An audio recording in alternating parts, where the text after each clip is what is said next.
I'm so thankful that all my past situations and conditions were allowed by you to make me see my need of you and prepare my heart for your word, to draw me towards you, and to work out your good intentions and purposes for my life. For you humbled me and allowed me to be hungry, and fed me with manna, which I did not know, neither did my fathers know, that you might make me know that man cannot live by bread alone, but by everything that proceeds out of the mouth of God shall man live. For your words are not idle words to me, because they are my life, and by them I will live long and prosper in the land that I am. I celebrate the fact that you are the blessed controller of all things. You are today, you will be throughout the future, and you have always been. And I know with great confidence that God, who is deeply concerned about me, causes all things to work together as a plan for good for those who love God, to those who are called according to his plan and purpose. How grateful I am that you're so great at reaching down and creating something wonderful out of even the most unpleasant situations.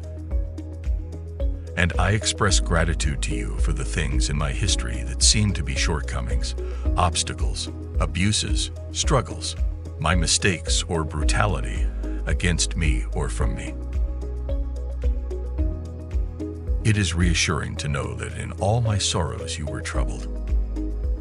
For I do not have a high priest who is unable to sympathize and understand my weaknesses and temptations, but one who has been tempted, knowing exactly how it feels to be human in every respect as I am, yet without committing any sin.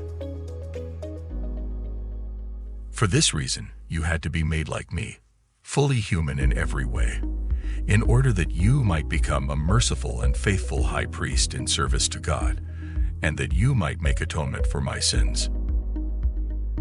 And how soothing to know that even today, you feel with me any discomfort, uncertainty, personal battles, and other weaknesses, which are a framework for the unique, unfolding plan you have in mind for me. For I know the plans and thoughts that you have for me, plans for peace and well-being, and not for disaster, to give me a future and a hope. Many, O Lord my God, are the wonders you have done, and the plans you have for me. None can compare to you. If I proclaim and declare them, they are more than I can count. Your grace and favor envelope me today, as I with a heart of gratitude step into this beautiful day that you have made in Jesus' name.